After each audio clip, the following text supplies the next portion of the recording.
স্থানীয় সরকার প্রতিমন্ত্রী মির শাহ আলম ভাই আমাকে ফোন দিয়ে আজকে সচিবালয়ে উনি আমন্ত্রণ করেছিলেন।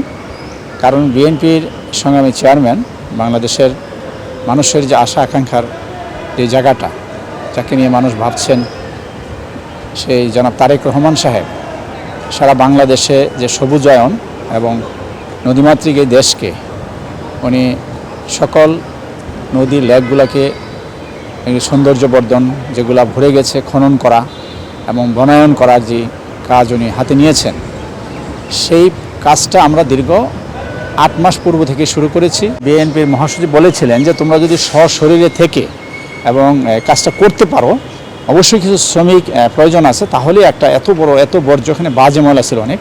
আমরা সেখানে দৈনন্দিন প্রায় 70 থেকে 80 জন লোক নেতাকর্মী এবং 20-30 জন শ্রমিক 2200 টানা আমরা 3 মাস ওটা কাজ করেছি। করার পর যে বর্জ্য আশেপাশে জমেছিল রাস্তার পাশে, সেটা সরাতে গিয়েও আমরা সিটি কর্পোরেশনের মানববন্ধন করতে হয়েছে। করার পর তারা এটা গাবতলীতে এগুলো সব নিয়ে গেছে।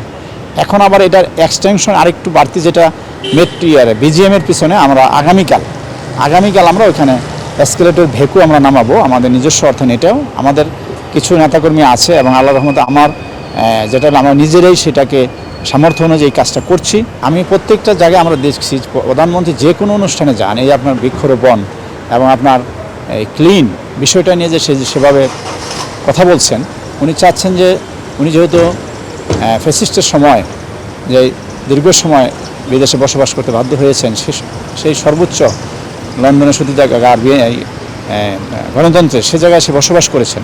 তো সেই আঙ্গিকেই আমার মনে হয় এই দেশের একটা আমূল পরিবর্তন উনি করতে চান, যেটার অনুরোধ উনি করেছেন সপ্তাহে একদিন সকল নেতাকর্মী, সকল রাজনৈতিক দল, প্রশাসক, এমপি মহোদয়রা যদি যার যার এলাকায় কাজগুলো করেন, সম্পৃক্ত থাকেন, তাহলে এই সমাজ এবং দেশ সুন্দর হবে। আমরা সেই পরিকল্পনা নিয়েই উত্তরে একটা বৃহৎ টিম বিভিন্ন থানা আমরা গড়ে আমরা আমাদের নিজস্ব অর্থায়নে কাজটা করছি। এখন আমরা সরকারের সার্বিক সহযোগিতা কামনা করি, কারণ এই কাজটা করতে গেলে অনেক লজিস্টিক সাপোর্ট যেটাকে বলে, এবং শ্রমিক প্রয়োজন হয় অনেক, এবং আমাদের অনেক ভাইয়েরা কাজ করতে গিয়ে অসুস্থ হয়ে গেছে। আমি নিজেও অনেকবার অসুস্থ হয়েছি।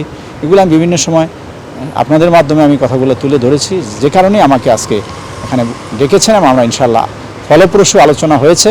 আমরা আরও বড় পরিসরে ঢাকা মহানগর উত্তরে বিভিন্ন এলাকায় বনায়ন এবং পরিষ্কার পরিচ্ছন্নতার কাজ আমরা করব ইনশাল্লাহ।